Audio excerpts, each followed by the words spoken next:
কেন তুমি কেন থাকবে না? আমি তো শারীরিকভাবে দুর্বল, তাই আমি থাকবো না। কিন্তু আমি তো শারীরিকভাবে দুর্বল না, কিন্তু সে অভিযোগ দিচ্ছে আমি শারীরিকভাবে দুর্বল। তাহলে আপনার সামনেই কিন্তু দুইটা কথাও গুরুতর। সমস্যা নাই, গুরুতর বলেছে, আপনারাও শুনেছেন। এখন প্রশাসনিকভাবে যে ব্যবস্থা হয় সেটা হবে। আমার স্বামীর অভিযোগ অত্যাচার করে, আর হলো মানে অন্য ছেলেদের সাথে বেড়ায়, সবসময় ছেলে বন্ধু। আমি এটাও বলি যে আমার তো চেহারা ছবি খারাপ, তুমি হলো পারলে একটা সুন্দরী মেয়ে দেখে বিয়ে করো। যদি তুমি ভাত কাপড় নাও দিতে পারো, আমি আমার বাপের বাড়ি হইতে চাই আনে হলেও দেবো, তাও আমি ছেলে বন্ধু পছন্দ করবে না, তুমি এটা ছাড়ো। তারপর ও কয় পৃথিবীর সব ছাড়তে পারি, আমি কোনোদিন ছেলে বন্ধু ছাড়বো না। কি বললো কথাটা বলেন, উত্তর বলেন। আমাদের বন্ধু, আমাদের চলার পথে আমাদের বন্ধু সবার আছে। পুরুষ হিসাবে চলতে গেলে অবশ্যই বন্ধু থাকে, এটাই স্বাভাবিক। মানে একটাই কারণ, সময় না দেওয়ার কারণে সংসার করবেন না? না, এর ভিতরে ওই যে ছেলেদের প্রতি আসক্ত, আর কয়েছে আমি যতদিন বেঁচে থাকবো ততদিন এটা না এটা ছাড়া আমার বন্ধু থাকবেই। আর সোজা সোজা ক্যামেরা আসতেছো, তাও ছেলে বন্ধু।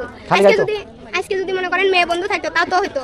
আমি এত বলি তুমি ছেলে বন্ধু বাদ দাও, ওইটা আমার পছন্দ না। যদি তুমি, আমি তো সুন্দরী না, তুমি একটা সুন্দরী মেয়ে দেখে বিয়ে করো, তাও আমি খুশি হব।